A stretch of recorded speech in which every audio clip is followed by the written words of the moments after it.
तो वीडियो को स्टार्ट करने से पहले कुछ इंपॉर्टेंट बातें सुन लो। सबसे पहले तो अगर ये तुमने ये वाला वीडियो नहीं देखा है, how to solve IIT JEE BYQ, ये एक मैंने प्रॉपर वीडियो बनाया हुआ है, तो पहले इसको जाके देखो फिर इधर आना। लिंक तुम्हें डिस्क्रिप्शन में मिल जाएगा। ओके। और अगर देखी है तो और ये सब चीज़ें जो मैंने बोली है तुम्हें पता है पहले से, तो तुम क्या कर सकते हो, टाइम स्टैम्प का यूज़ कर सकते हो उसको स्किप करने के लिए। ओके, डिस्क्रिप्शन में तुम्हें वो भी मिल जाएगा। और अब बाकी पॉज करके ये सब पढ़ सकते हो कि मैंने ये वाली वीडियो में ये चीज़ें पूरी तुम्हें एक्सप्लेन कर रखी हैं। तो आज स्टार्ट करेंगे क्वेश्चन नंबर 57 से 58, 59, 60, और कहाँ तक जाएंगे, हम जाएंगे क्वेश्चन नंबर 65 तक। ओके। बट थोड़ा इंट्रो में बता देता हूँ आज क्या देखने वाले हैं हम। देखो, अभी तक जो हम जितने भी तुम लोग ने अगर स्टार्टिंग से देख रहे होगे तो तुम्हें ये दिख रहा होगा कि हम लोग सेम लॉजिक पर बेस वाले क्वेश्चन कर रहे थे। बट आज के सेशन में हम क्या करेंगे, जो डिफरेंट डिफरेंट लॉजिक वाले और जो क्वेश्चन बच गए हैं उनको हम सॉल्व करेंगे। क्वेश्चन नंबर 57 हो, ये सब अलग अलग कैटेगरी ऑफ क्वेश्चन है, ठीक है। मतलब सबके टॉपिक अलग अलग है, सब में अलग अलग लॉजिक लगने वाले हैं। तो ये पहले जैसा नहीं होगा जैसे अभी तक क्या था, कुछ लॉजिक ही यूज हो रहे थे। अब आज के सेशन में डिफरेंट डिफरेंट लॉजिक यूज हो गए। क्वेश्चन नंबर 56 स्टार्ट करते हैं। कब आया था, इसी ईयर आया था 2025 में। ये भी अंडर 1 मिनट सॉल्व हो जाएगा। कैसे, सबसे पहले इसके रूट निकाल लूंगा, -2 और -1 साफ साफ दिख रहे हैं। कर्व ड्रॉ हो जाएगा, कर्व ड्रॉ हो जाएगा। कैसा होगा, कुछ ऐसा। और ये पॉइंट क्या हो जाएगा, -2, और ये हो गया -1। और फिर इसका कर्व, ठीक है, ये डब्ल्यू शेप का होगा। तो एक तो इधर से -2 आता हुआ दिख गया, इधर से 3 आ गया, तो 3 इधर हो गया, -2 इधर है, तो रफली कुछ ऐसा, ठीक है, कुछ ऐसा कर्व बन जाएगा। और ये जो होगा ना, ये वाला, ये इसका और इसका मिड पॉइंट होगा, तो रफली 0.5 आएगा इधर। ठीक है, तो क्लियरली हमें नंबर ऑफ रियल सोल्यूशन बनाने थे। नंबर ऑफ रियल सोल्यूशन क्या होंगे, जितने पॉइंट पर ये दोनों इंटरसेक्ट कर रहे हैं। तो क्लियरली 2 पॉइंट पर इंटरसेक्ट कर रहे हैं। ठीक है। अब देखो ये मैंने कैसे किया, ये तुम भी कर सकते हो। बहुत ही बेसिक सी चीज है, मतलब कोई टफ कर्व नहीं है, और ये तुम्हें आने ही चाहिए। ठीक है, ये वाले कर्व। तो कैसे होता है, देखो लेफ्ट हैंड साइड दिख रही है हमें, क्या दिख रही है, क्वाड्रेटिक इक्वेशन दिख रही है। क्वाड्रेटिक इक्वेशन का कर्व कैसे ड्रॉ करते हैं, तुम्हें क्या करना होता है, सबसे पहले तो इनके रूट निकाल लो। ठीक है, रूट आ गए। बहुत बेसिक से रूट है, एक -2 आ गया और एक -1 आ गया। ठीक है, क्लियर हो गया। रूट आते ही इसका कर्व बन चुका है। कैसे, पहले दोनों रूट को हमने प्लॉट कर दिया। क्या हो गया, एक तो -2 और दिस इज -1। ठीक है। अब क्योंकि इसका लीडिंग कोफिशिएंट, इधर लीडिंग कोफिशिएंट क्या है, पॉजिटिव, एक्स स्क्वायर का कोफिशिएंट क्या दिख रहा है, पॉजिटिव। तो इसलिए ये पैराबोला कैसा होगा, ऐसे अपवर्ड फेसिंग पैराबोला। ठीक है। और ठीक है, और फिर इसको हम प्लॉट कर देंगे कर्व में। तो ये कुछ, या फिर मैं इधर ही प्लॉट कर देता हूँ, तो रफली ये कुछ ऐसा कर्व बनेगा। ठीक है। और ये वाला पॉइंट भी जानना चाहते हो, तो ये कौन सा होता है, यहाँ पर एक्स को 0 कर दो, तो क्लियरली क्या आ जाएगा, +2। ठीक है, एक्स को 0 कर दोगे ना इधर, तो तुम्हें वाई कोऑर्डिनेट मिल जाएगा। ठीक है, तो +2 आ गया। समझ गए। तो ये हमारा कर्व हो गया, बहुत ही सिंपल सा, किसका, क्वाड्रेटिक इक्वेशन का। तो आज के बाद कभी बनाना होगा तो तुम इस तरह से ही बनाना। फिर ये वाला कर्व देखते हैं। ठीक है। अब इसको एक्सप्लेन करने के लिए मैं एक बार ये क्वाड्रेटिक वाला कर्व हटा देता हूँ। ठीक है। अ, इसको कैसे बनाएंगे, तो तुम्हें ये पहले से ही पता होना चाहिए कि इंडिविजुअली इंडिविजुअली ये जो मॉडुलसेस हैं, इनका कर्व कैसे बनता है। ठीक है, इनका कर्व बनाने के लिए हमें क्या करना पड़ता है, सबसे पहले तो ये देखना पड़ता है कि ये मॉडुलस है 0 कब हो रहा है, तो ये कब हो रहा है 0, एक्स को 3 रख दूंगा तो 0 आ जाएगा ये वाला मॉडुलस, एक्स को -2 रख दूंगा ये वाला मॉडुलस 0 आ जाएगा। तो एक बार रफली 1, 2 एंड 3। ठीक है, 1, 2 एंड 3। तो ये 1 हो गया, ये 2 हो गया, ये 3 हो गया, -1, -2, -3। ठीक है। तो इस वाले को जब मैं प्लॉट करूंगा तो ये ऑलवेज कैसा बनेगा, एक वी शेप का कर्व बनेगा। ठीक है, कैसा बनेगा, एक ऐसे वी शेप का कर्व बनेगा। ठीक है, बस तुम्हें ये समझ में आना चाहिए कि ये एंगल क्या होता है, 45 डिग्रीज का होता है। ठीक है, तो वी शेप का कर्व बन गया। फिर सेकंड ये वाला, ठीक है, सेकंड ये वाला ड्रॉ करेंगे तो -2 पर वी शेप का कर्व बनेगा। एक मिनट ना, -2 पर, ठीक है, -2 पर ये ऐसे कुछ वी शेप का कर्व बनेगा। ठीक है, -2 पर ये कुछ ऐसा बनेगा। ठीक है, क्लियर हो गया। अच्छा, अब इसने क्या बोला है, मिनिमम वैल्यू की बात हो रही है यहाँ पर, किसकी बात हो रही है, मिनिमम वैल्यू की। किसकी बात हो रही है, मिनिमम वैल्यू की, इन दोनों में मिनिमम। तो जो कर्व अबव है वो मैक्सिमम होगा, जो बिलो है वो मिनिमम होगा। तो अगर मैं ध्यान से देखूं तो ये कर्व तो ऐसे आगे बढ़ता रहेगा ना, ऐसे। ठीक है, तो इस पॉइंट तक, कौन से, इस पॉइंट तक, यहाँ तक, इस पॉइंट तक क्लियरली हमें दिख रहा है जो ब्लू वाला कर्व है वो डाउनवर्ड्स है, ठीक है, और येलो वाला अबव है। तो इसमें मिनिमम कौन सा होगा, ये वाला, इस पॉइंट तक, ठीक है, इस पॉइंट तक, ठीक है, ये इस पॉइंट तक दिख रहा है ना मिनिमम। तो इसलिए इसलिए क्या करेंगे हम, क्योंकि मिनिमम की बात हो रही है, तो जो अबव कर्व है उसको क्या कर देंगे, इरेज कर देंगे, ठीक है, उसको इरेज कर देंगे, ठीक है, इतना मिनिमम हो गया। अब वन मतलब ये इस पॉइंट के बाद, ये जो पॉइंट है इसके आगे की जब बात हो रही है, तो क्लियरली दिख रहा है ये ब्लू वाला कुछ ऐसे आगे जाता रहेगा, तो वो अबव है, और येलो वाला डाउनवर्ड है। तो हमें क्या करना पड़ेगा, जो अबव था उसको इरेज करना पड़ेगा, क्योंकि मिनिमम की बात हो रही है, ठीक है। मैंने मैक्सिमम की बात कर रही अगर मैक्सिमम की बात इधर की गई होती, इधर मैक्स लिखा होता, तो हम क्या करते, जो अबव वाला है उसको कंसिडर करते, ठीक है, क्लियर हो गया। तो ये हमारा डब्ल्यू शेप का कर्व हो गया। और पुराना वाला कर्व कैसे था, अगर उसको मैं रफली ड्रॉ कर दूं तो वो कुछ ऐसा बना था, ठीक है। तो क्योंकि नंबर ऑफ रियल सोल्यूशन चाहिए थे, तो हमें क्या चाहिए, इंटरसेक्टिंग पॉइंट चाहिए थे। तो कितने नंबर ऑफ पॉइंट्स पर इंटरसेक्ट हो रहा है, क्लियरली इधर हो रहा है, इधर हो रहा है, तो इसलिए आंसर इसका 2 हो गया, ठीक है। और बाकी ये भी मेमोराइज रखना कि ये वाला पॉइंट जो होता है ना, ये जो पूरी डिस्टेंस है, ये जो पूरी डिस्टेंस है इसका मिड पॉइंट होता है। पूरी डिस्टेंस 5 है, इधर 2 और इधर मतलब लेफ्ट में 2 और राइट में पॉजिटिव साइड में 3। ऑब्वियसली ये डिस्टेंस कितनी हो जाएगी, 2.5, ठीक है, और ये डिस्टेंस कितनी हो जाएगी, 2.5 मिड पॉइंट होगा। और बाई सिमेट्री क्लियरली दिख रहा है कि ये क्या हो जाएगा, 1/2, ठीक है, 0.5 आएगा, ठीक है, ओके। तो बस यही होगा, सोल्यूशन होगा। इसको समझने में टाइम लगा क्योंकि मैंने ग्राफ बताया, बाकी ये करने के लिए अगर तुम्हें लॉजिक पता होते तो जल्दी हो जाता, ठीक है। सेम ही क्वेश्चन नंबर 57 दिखने में थोड़ा सा कंफ्यूजिंग है, अगर तुम जो उसने बोला है ना एग्जैक्टली वैसे ही करोगे तो ये अंडर 1 मिनट या 30 सेकंड का क्वेश्चन है। कैसे, देखो उसने ये बोला है, क्लियरली दिख रहा है ये जो फंक्शन है इसकी ये क्या हो गई, डोमेन, और ये हो गई कोडोमेन, ठीक है। तो डोमेन अगर लिखूं मैं, तो कुछ वे भी मतलब वेन डायग्राम की हेल्प से कर रहा हूँ, 1 2 3 एंड सो ऑन कहाँ तक जाता रहेगा, 98, फिर 99 एंड 100, ठीक है। और 0 और 1 इसकी क्या हो गई तुम्हारी कोडोमेन, ठीक है। अब उसने ये बोला है इसमें देखो, असाइन वन मीन्स ये वाला one two exactly one of the positive integers less than और इक्वल टू 98। कहने का मतलब यह हुआ कि इस वन में, इस वन को जो हम असाइन करेंगे, तो बस इतने में से ही कोई किसी को असाइन करोगे तो, या तो ये इससे, ठीक है, या 2 इधर आएगा, 2 से ये असाइन होगा, एक मिनट, 2 से असाइन होगा, 3 से ये होगा, ठीक है, किसी इनमें से किसी एक से होगा, ठीक है।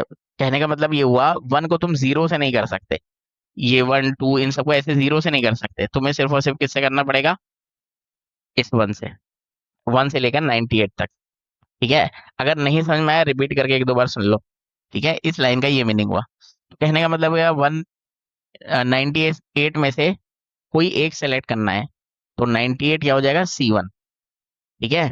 जब बात करते हैं 99 और 100 की, ठीक है, जब बात करते हैं हम किसकी, 99 और 100 की, तो 99 क्या हो सकता है, जीरो से भी हो सकता है और 1 से भी हो सकता है। सेम 100 जीरो से भी हो सकता है, 1 से भी हो सकता है। तो दोनों के पास कितनी चॉइसेस हैं, 2 चॉइसेस हैं। 1 से लेकर 98 के बाद सिर्फ एक ही चॉइस थी, ठीक है, वो 1 से ही हो सकते थे।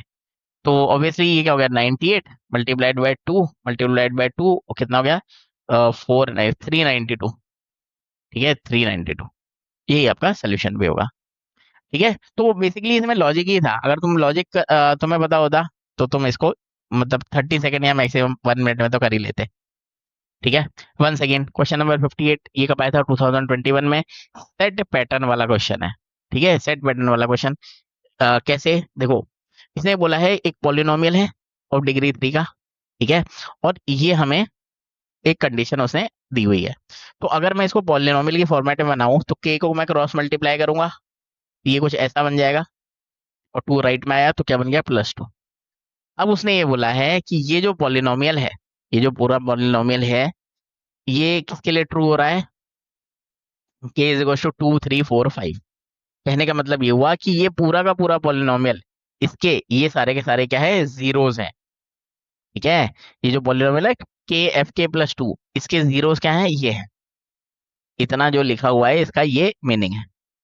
ठीक है, अगर इसके हमें किसी पॉलिनोमियल के जीरोस पता है, तो अगर तुमने क्वाड्रेटिक थोड़ी सी भी पढ़ी है तो तुम्हें पता होगा कि इसको हम ऐसे लिख सकते हैं। लैम्डा कोई भी हमने कांस्टेंट एज्यूम कर लिया, तो इसे k-2, k-3, k-4 और k-5 इस फॉर्मेट में हम लिख सकते हैं। ठीक है, क्लियर हो गया। अब ये एज अ फंडामेंटल भी तुम मेमोराइज कर सकते हो। लैम्डा कोई भी हमारा एक कांस्टेंट है। ठीक है, अब इस पॉइंट के बाद इस क्वेश्चन के सिर्फ दो स्टेप है। पहला स्टेप क्या होता है, ऐसा हमें ऑलवेज करना होता है, हमें किसी तरह ये लैम्डा की वैल्यू चाहिए। ठीक है, इसको इतना इक्वेशन बनाने के बाद, अब देखो अगर तुम्हें ये पता है होता जो मैंने तुम्हें अभी बताया, तो तुम ये इक्वेशन बनाने में मैक्सिमम 20 या 30 सेकंड लगते तुम्हें। First thing. सेकंड थिंग, अब तुम्हें ये सोचना है कि लैम्डा कैसे आए। ठीक है, अब यही मेन थिंग है कि लैम्डा कैसे आएगा। तो अ, अब मतलब क्वेश्चंस पे ये डिपेंड करता है कि लैम्डा कैसे हम फाइंड आउट करेंगे। ठीक है, बट जो मेजरली अप्रोच ये होती है कि के की हम डिफरेंट डिफरेंट वैल्यू रखते हैं सो दैट हमें लैम्डा मिल जाए। ठीक है, और जो फर्स्ट थिंग हमारे माइंड में आनी चाहिए कि किसी तरह इसको हटाना होता है हमें, ये जो फंक्शन है। ठीक है, ये जो फंक्शन हमें दिख रहा है, ये किसी तरह हट जाए तो लैम्डा बहुत इजीली आ जाएगा। तो मैं क्या करता हूं, अगर यहाँ पर के की वैल्यू को 0 के इक्वल कर लेता हूँ, के को मैंने अगर 0 कर दिया, तो ये क्या बन जाएगा, 0 × F0, तो ये क्या हो गया, 0 + 2 = लैम्डा टाइम्स 0 रखेंगे, तो -2 × -3 × -4 × -5। सॉल्व कर लो, लैम्डा हमारा क्या आ गया, 1/60। ठीक है, दिख रहा है ना, 120 डिवाइड होगा तो 60 आ गया। समझ गए। अब यही मेन चीज थी इस क्वेश्चन की। ठीक है, लैम्डा 1/60 आ गया, तो अगर मैं अननेसेसरी पार्ट को यहाँ से इरेज कर दूं और इस लैम्डा को क्या लिख दूं, 1/60, तो अब हमारी इक्वेशन ये बन गई। ये तो हो गया हमारा फर्स्ट पार्ट। सेकंड पार्ट क्या है, उसने क्या बोला है कि हमें ये वैल्यू चाहिए 52 - 10F10। तो अब मुझे बताओ, अगर 10F10 मिल गया तो इस क्वेश्चन में कुछ बचा ही नहीं है फिर। ठीक है, अब वो कैसे आएगा, अब थोड़ी सी अपने अगर इंटेलिजेंस अप्लाई करो और के को यहाँ पर क्या रख दो, के की वैल्यू को अगर हम यहाँ पर क्या रख दें, 10 के इक्वल, तो लेफ्ट हैंड साइड में क्या हो जाएगा, 10F10, और फिर क्या हो जाएगा +2, और राइट हैंड साइड में क्या हो जाएगा, 8 के को रख देना, राइट हैंड साइड में क्या होगा, 8 मल्टीप्लाइड बाय फिर क्या हो जाएगा, 7 × 6 × 5 अपॉन 60। ठीक है, 6 × 5 30, और ये 4, 28 - 2, 10F10 हमारा क्या हो गया, 26। ठीक है, बस आंसर आ गया 52 - 26 क्या हो गया, 26 ही आ गया आंसर हमारा। ठीक है, और यही हमारा सोल्यूशन भी होगा। ठीक है, अब ऑब्वियसली फर्स्ट टाइम कर रहे थे तो कंफ्यूजिंग लगा होगा, बट 3 ही स्टेप थे इस क्वेश्चन में। ठीक है, तो उन 3 स्टेप को अगर तुम कर लोगे तो इजिली हो जाएगा। ठीक है, once again question number 59 start करते हैं। अब देखो ये भी बहुत इजी सही है, इसमें कोई एक्स्ट्राऑर्डिनरी काम करना नहीं है हमें। बेसिक सी चीजें जैसा उसने बोला है वैसे के वैसे ही हम इसको सॉल्व करेंगे। कैसे, देखो उसने बोला है f(x) हमें गिवन है और ये वैल्यू गिवन है, तो इतना पढ़ने के बाद हमें ये समझ में आता है, या फिर अगर तुम पूरा क्वेश्चन भी पढ़ लो तो उसमें क्या उसने क्या बोला है कि sum of the positive integral divisors of this thing. ठीक है, sum of the positive integral divisors of this thing, तो कहने का मतलब है F3 - F2 के डिवाइजर चाहिए, है ना, पॉजिटिव इंटीग्रल। अब पहले हमें F2 और F3 तो पता होना चाहिए ना कि वो क्या है। अब F2 F3 निकालना कोई बड़ी बात नहीं है, जितने भी F के जितने भी X हैं उधर 2 रख दो और एक बार 3 रख दो। लेकिन मेन प्रॉब्लम क्या है ना, ये n और लैम्डा, तो किसी तरह अगर हमें n और लैम्डा मिल जाए तो ये क्वेश्चन इजी हो जाएगा। अब वो कैसे मिलेगा, अब उसके लिए ही यहाँ पर दो वैल्यू हमें पहले से उसने बोली हुई है। तो बहुत सिंपल सी चीज है, इसको अगर मैं ध्यान से देखूं और मैं तुम्हें बोलूं F4 क्या होगा इसकी हेल्प से, तो F4 रख देंगे x को, तो क्या मिल जाएगा, 2 × 4 n प्लस लैम्डा = और उसने पहले ही बोला हुआ है 133 है। ठीक है, सेम ही लॉजिक से F5 के लिए भी कर लेंगे, क्या आएगा, 2 × 5 n प्लस लैम्डा = 255। ठीक है, अननेसेसरी पार्ट एक बार के लिए मैं इरेज कर देता हूँ, तो अल्टीमेटली हमारे पास ये इक्वेशन बची हुई है। ठीक है, अल्टीमेटली हमारे पास ये इक्वेशन। ठीक है, ऑब्वियसली हमें n और लैम्डा चाहिए, और एन और लेमडा कैसे आएगा? एन और लेमडा के लिए हम क्या करेंगे, वही पुराना अपना एलिमिनेशन मेथड अप्लाई कर देंगे और लेमडा को एलिमिनेट कर देंगे। कैसे? दोनों को सब्ट्रैक्ट कर देंगे। ठीक है, दोनों को सब्ट्रैक्ट कर देंगे। तो इस कैलकुलेशन में अगर मैं थोड़ा फास्ट करूँ तो 5 पावर एन आ जाए, एक मिनट, 5 पावर एन आ जाएगा एक, तो -4 पावर एन, माइनस को राइट में ले गए तो कैंसिल हो जाएगा। और क्या बन जाएगा हमारे पास? 128 बच जाएगा ना, और 62 हो जाएगा ना, नहीं, 122 बचेगा और 61 आएगा। ठीक है, 122 से डिवाइड 61। ठीक है, सही है। अब देखो ये वैल्यू आ गई। अब अल्टीमेटली हमें क्या चाहिए था? एन और लेमडा चाहिए था। अब इस इक्वेशन को ऐसे सॉल्व करेंगे। देखो यहाँ पर उसने, अगर फिर से तुम पढ़ो क्वेश्चन को, तो उसने कंडीशन गिवन है कि एन हमारा क्या है? Natural number. तो एन अगर हमारा नेचुरल नंबर है तो एन हमारा क्या हो सकता है? 1 हो सकता है, 2 हो सकता है, 3 हो सकता है, एंड सो ऑन। ठीक है, तो इस पॉइंट के बाद हमें हिट एंड ट्रायल से ही इसे सॉल्व करना पड़ेगा। हिट एंड ट्रायल से कैसे? एन को मैं 1 रखता हूँ, अगर इधर 1 रखता हूँ तो क्या आएगा? 5 - 4 क्या हो गया? 1। तो इनकरेक्ट हो गया, 61 के इक्वल तो है नहीं। एन को 2 रखेंगे, 25 - 16, वंस अगेन 61 के इक्वल नहीं है। एन को जब हम 3 रखेंगे तो क्या आएगा? 125 - 64, 61 के इक्वल है। ठीक है, इसका मतलब क्या हो गया? क्लियरली क्लियरली हमें ये समझ में आ जाना चाहिए कि जो एन है हमारा वो किसके इक्वल है? 3 के इक्वल है। तो N3 आ गया। अब N3 आ गया तो इन दोनों इक्वेशन में किसी एक में भी रख दोगे n को 3, तो कितना होगा? 128, 5 आ जाएगा ना। ठीक है, लैम्डा हमारा क्या आ जाएगा? 5। ठीक है ना, 128 - 133, 5 आ गया। तो लैम्डा की वैल्यू हमें क्या मिल गई? 5 के इक्वल। ठीक है, लैम्डा की वैल्यू हमें क्या मिल गई? 5 के इक्वल। अब एन और लैम्डा मिल गए तो एफ एक्स मिल गया। ठीक है, एफ एक्स मिल गया तो क्या हो गया? 2x⁻³ +5। ठीक है, अब इस पॉइंट के बाद वीडियो को पॉज करो, ट्राई करो। ठीक है, खुद से ही ये वैल्यू निकालो, F3 F2 दोनों को सब्ट्रैक्ट करो। ठीक है, मैक्सिमम 2 मिनट्स का टाइम लेना। जो भी आंसर आएगा उसे कमेंट कर देना, और नहीं हो पाएगा तो कैलकुलेशन पीडीएफ देख लेना। इसके बाद बहुत सिंपल सी चीज़ है। ठीक है, तुम्हें अपनी बेसिक अंडरस्टैंडिंग से इसे करना है। ठीक है, ओके। तो स्टार्ट करते हैं क्वेश्चन नंबर 60। तो यहाँ पर हमें क्या करना है? देखो, लास्ट क्वेश्चन के जैसा ही ये भी क्वेश्चन है। ठीक है, सिंपल सी बात है कि इधर एक हमें जी दिख रहा है और इधर GOF दिख रहा है। अगर मैं तुम्हें बोलूं GOF कैलकुलेट करने को, ठीक है, GOF कैलकुलेट करने को इसकी हेल्प से, ठीक है, इसकी हेल्प से तुम GOF कैलकुलेट कर लोगे। तो GOF क्या आएगा? एफ के जितने भी एक्स हैं, एफ के जी के जितने भी एक्स हैं, जी के जितने भी एक्स हैं उनमें उठा के क्या रख दोगे? एफ। तो हमें क्या मिल जाएगा? F² +F-1 ये मिल जाएगा। और क्लियरली क्लियरली हमें ये समझ में आ रहा है कि ये दोनों वैल्यू क्या है? इक्वल। ठीक है, ये दोनों वैल्यू इक्वल हो जाएंगी क्योंकि दोनों का लेफ्ट हैंड साइड क्या है? सेम। तो क्योंकि दोनों का लेफ्ट हैंड साइड सेम है और तुम्हें अच्छे से समझ में आ जाए, तो अगर मैं यहाँ पर लिख दूं तो ये कुछ ऐसा बनेगा, F² +F(x) -1 = 4 times x² -10x +5। ये आ जाएगा। क्लियर हो गया? मैंने दोनों राइट हैंड साइड को इक्वेट कर दिया।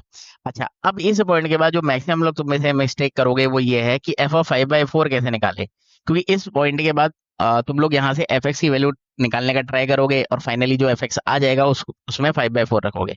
बट इधर ऐसा नहीं करना है। ठीक है, इधर ऐसा नहीं करना है। क्यों? क्योंकि उससे बेटर मेथड है हमारे पास। वो क्या है? तुम डायरेक्टली डायरेक्टली x को 5/4 रख दो। ठीक है, इस इक्वेशन में। तो अगर मैं डायरेक्टली x को 5/4 रखूंगा तो क्या बनेगा? F² 5/4 F(5/4) -1। और राइट हैंड साइड को मैं अगर फास्टली कर दूं तो ये क्या बन जाएगा? 5/25/4 और 50/4 और +5। क्या आंसर आ गया इसका? -5/4। ठीक है, -5/4। ये तो समझ गया ना, मैंने बस सिंपल सा काम किया है, x को 5/4 रख दिया पूरी इक्वेशन में। तो ultimately we will be left with this. ठीक है, कैलकुलेशन मैंने थोड़ी पास कर दी। अच्छा, तुम लोगों को अच्छे से समझ में आ जाए इसलिए कुछ देर के लिए अगर मैं f ऑफ जो 5/4 है, f(5/4) है हमारा, इसको अल्फा रख लूं, जो अल्टीमेटली हमें चाहिए उसको अगर मैं अल्फा रख लूं, ठीक है, तो इक्वेशन हमारी कैसे हो जाएगी? अल्फा स्क्वायर प्लस अल्फा -1, 1 को राइट में लेके चले जाते हैं, ठीक है, तो कितना आ जाएगा, या 5/4 को लेफ्ट में ले आते हैं, ठीक है, इसको लेफ्ट में ले आते हैं तो कितना मिल जाएगा हमें, माइनस नहीं +1/4 इज इक्वल टू 0। ठीक है, सही किया ना हमने, ठीक है, सही किया ना हमने, ठीक है, और ये आ जाएगा, और क्लियरली अल्फा +1/2 का होल स्क्वायर बन गया ये, और क्लियरली अल्फा की वैल्यू क्या आ गई, 1/-1/2। ठीक है, ये तो समझ में आ गया ना, ये इक्वल टू 0 था, लेफ्ट हैंड साइड में क्या बन गई, ये इक्वेशन बन गई ना, अल्फा +1/2 का होल स्क्वायर, तो इसलिए अल्फा की वैल्यू क्या आ गई, -1/2।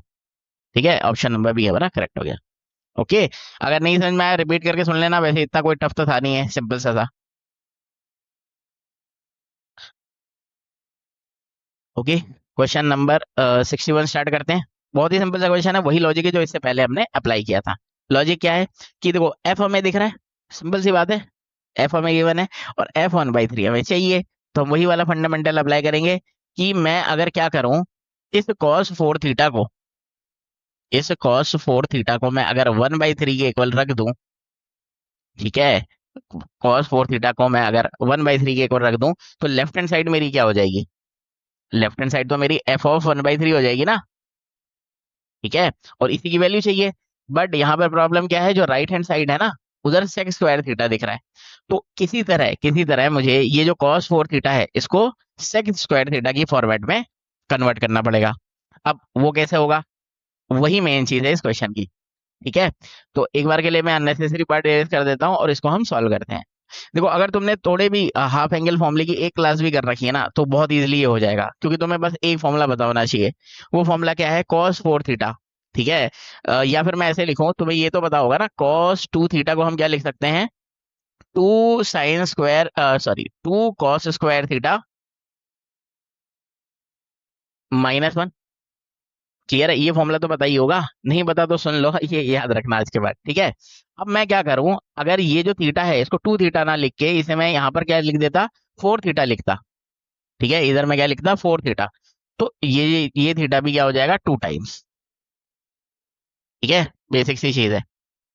क्लियर हो गया, बस अब तो वैल्यू पुट कर दो, ये किसके इक्वल है, 1/3 के इक्वल, इसको हमने 1/3 किया था ना, और इसे सॉल्व करेंगे तो हमें क्या मिल जाएगा, कॉस स्क्वायर 2 थीटा, और 1 राइट में जाएगा तो कितना हो जाएगा, 4/3 मीन्स 2/3। ठीक है, अब इसी को सेक में कन्वर्ट करना चाहते हो तो यहीं पे कर लो, जो अभी मैंने फॉर्मूला बताया था वही वाला फॉर्मूला, नहीं फिर से अप्लाई नहीं हो पाएगा अब इसी को तो हमको सॉल्व करना पड़ेगा। चलो, फॉर द टाइम बिंग इसको साइड कर लेते हैं, और हम क्या करते हैं, देखो, फॉर द टाइम बिंग इसको यहीं साइड में कर लेते हैं। ठीक है, या फिर एक काम और कर सकते हैं हम, या फिर एक काम और कर सकते हैं यहाँ पर, इस कॉस स्क्वायर थीटा लिखा हुआ है ना, तो इसको क्या लिख सकते हैं, cos of 2 theta is equal to +-2/3, ऐसे लिख सकते हैं इसका रूट। ठीक है, अब लगा दो कॉस 2 थीटा वाला फॉर्मूला। ठीक है, अब कॉस 2 थीटा वाला फॉर्मूला अप्लाई कर दो, वो क्या होगा, 2 cos square theta -1 is equal two plus minus ये वैल्यू। ठीक है, अब इसके यहाँ से दो पार्ट हो जाएंगे। ठीक है, इसके यहाँ से क्या हो जाएंगे, दो पार्ट हो जाएंगे, दो पार्ट में आप करेंगे ना अब इसको, एक बार प्लस के साथ एक बार माइनस के साथ। ठीक है, अब वो करने का बेनिफिट क्या हो रहा है, बेनिफिट ये हो रहा है कि देखो, जो हमारा cos स्क्वायर थीटा है उसको मैं क्या लिख सकता हूँ, देखो 1/2, 1 +-2/3 का रूट। ठीक है, सिंपल सी बात है, 1 को राइट में ले गए और इस 2 से डिवाइड कर दिया, और इसका जो रेसिप्रोकल होगा, इसका जो रेसिप्रोकल होगा वो क्या होगा, sec square theta.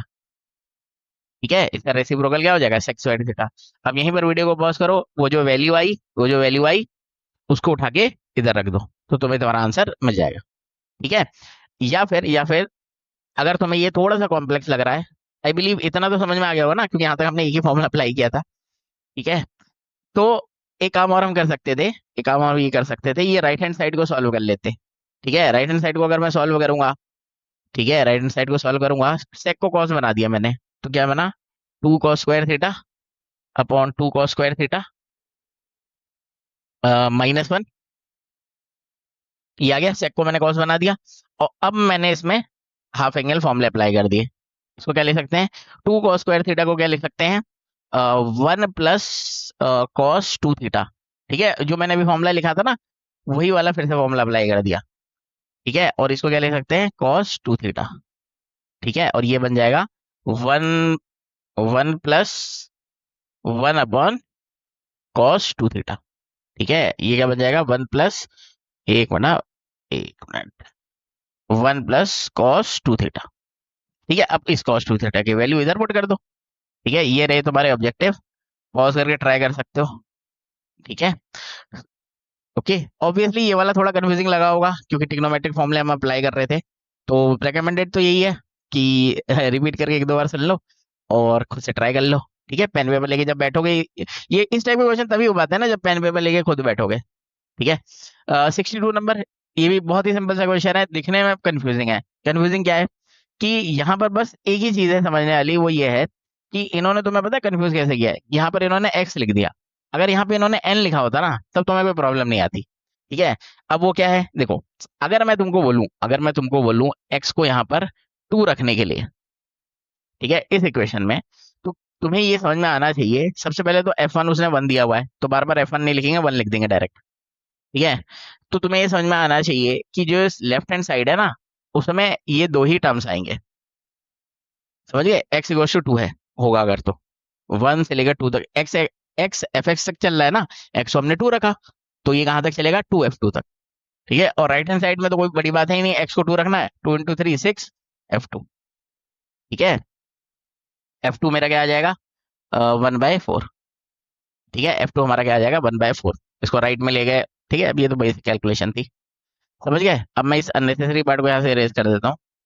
First thing, second thing, x को अगर मैं 3 रखूंगा तो तुम्हें ये समझ में आना चाहिए, F1 तो हमारा 1 हो गया, 2f2 आ चुका है, तो क्या हो जाएगा, 1/2, और बस एक ही टर्म आएगा 3f3। एक्स को जब हम 3f3, एक्स को अगर हम 3 रखेंगे, तो ये जो लेफ्ट हैंड साइड है वो 3f3 तक ही चलेगी। ठीक है, 3 ही टर्म आएंगे इसमें। ठीक है, बस यही समझने वाला पॉइंट था। ओके, और राइट हैंड साइड में तो क्या हो जाएगा, 4 × 3 12f3। और इसको भी सॉल्व करते हैं, 3f3 9 हो जाएगा, इधर 3 हो जाएगा, तो 1/6 आ जाएगा। f3 हमारा क्या आ जाएगा, नहीं हाँ 1/6 से तो आएगा, क्योंकि इधर से आएगा ना। ठीक है, मल्टीप्लाई होगा ना 3, 1/6, समझ में आया। अब तुमने अगर इस जैसे क्वेश्चन पहले कर रखे होंगे, तो इस पॉइंट के बाद ही तुम्हें समझ में आ गया होगा कि इसका आंसर क्या आएगा। ठीक है, बिकॉज यहाँ पर हमें एक पैटर्न देखना है। पैटर्न क्या देखना है कि जब x2 है तो आंसर क्या आ रहा है, 1/4, x3 है तो आंसर क्या आ रहा है, 1/6, 2 टाइम्स हो जा रहा है ना। अब अगर तुम्हें कंफ्यूजन लग रहा है तो यहीं पर वीडियो को पॉज करो, मैक्सिमम 1 मिनट के अंदर में एक वैल्यू और कैलकुलेट करो, कौन सी, x = 4 वाली, जो प्रोसीजर हमने अभी सीखा है। ठीक है, और जब तुम वो करोगे, चेक कर लेना उसका आंसर क्या आएगा, 1/8। समझ गए। तो बस अभी क्वेश्चन में कुछ बचा ही नहीं है, ये वैल्यू किसके इक्वल हो जाएगी, 4044 के इक्वल, और ये वैल्यू किसके इक्वल हो जाएगी, 4056 के इक्वल। ठीक है, इन दोनों को ऐड कर लो, जो आंसर आएगा वही तुम्हारा आंसर होगा। ये कैसा था, हाँ ठीक है, वैसे 8 नहीं, कितना आएगा चेक कर लेना, कितना मैंने सही ऐड किया क्या, हाँ 100 हो जाएगा ना, 8100। ठीक है, ये तुम्हारा आंसर आ जाएगा। ठीक है, पॉज करके ट्राई कर सकते हो। ठीक है, बट एटलीस्ट ये 4 वाला तो ट्राई करना खुद से, जैसे 2 और 3 का तो मैंने बता दिया, 4 के लिए वीडियो को पॉज करके ट्राई करो। ओके,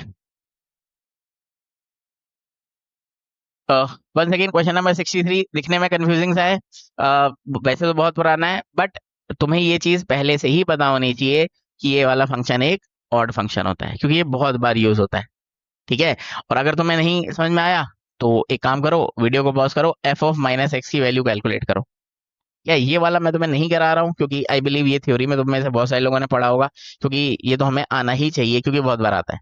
ठीक है, और फिर भी नहीं हो पाएगा तो मैं इसका एक डिटेल एक्सप्लेनेशन वीडियो बना दूंगा, डिस्क्रिप्शन में मिल जाएगा, उधर से देख लेना। ठीक है, बट रिकमेंडेड यही है कि अगर तुम फर्स्ट टाइम देख रहे हो, f(-x) लिखने का, मतलब सॉल्व करने का ट्राई करो। ठीक है, ओके। वन सेकेंड, ये भी बहुत पुराना क्वेश्चन है, बट ट्राई कर सकते हो। इसने क्या बोला है, gx be a function defined on this if the area of equilateral triangle. ठीक है, area of the equilateral triangle with vertices at 0 0 and this is 3/4। तो वो बहुत सिंपल सी बात है कि अगर कोई एक इक्विलैटरल ट्राइंगल है, ठीक है, अब ये उतना अच्छे से नहीं बना इक्विलैटरल ट्राइंगल, बट रफली समझ लो, कोई ऐसी एक्स्ट्राऑर्डिनरी चीज नहीं है। ठीक है, एक पॉइंट उसने 0 0 बोल दिया, दूसरा उसने x कॉमा जी एक्स लिख दिया। ठीक है, ये लिख दिया। ठीक है, और ये हमारी क्या है, एक साइड हो गई, साइड लेंथ मतलब ए बी। ठीक है, तो इक्विलेटरल ट्राइंगल का एरिया क्या होता है, √3/4 ए बी का साइड का स्क्वायर। ठीक है, और साइड कितनी है हमारी, अच्छा ये एरिया क्या दिया हुआ है, 3/, ठीक है 3/4 दिया हुआ है। ठीक है, अब ये कैंसिल हो गया, ए बी का स्क्वायर किसके इक्वल हो जाएगा, 1 के इक्वल। अब जिनको डिस्टेंस फॉर्मूला आता है वो डिस्टेंस कैलकुलेट करो। और चाहिए क्या था, क्या चाहिए था, इसमें जी एक्स की वैल्यू चाहिए ना। हाँ, डिस्टेंस फॉर्मूला अप्लाई करो, आंसर निकाल लो। नहीं हो पाएगा, कैलकुलेशन पीडीएफ देख लेना, और फिर भी नहीं हो पाएगा कमेंट कर देना, मैं इसका डिटेल एक्सप्लेनेशन वीडियो बना दूंगा। बट ये देखो, तुम्हें करना आना ही चाहिए, सोल्यूशन देखोगे तो भी तुम्हें समझ में आ जाएगा। ओके।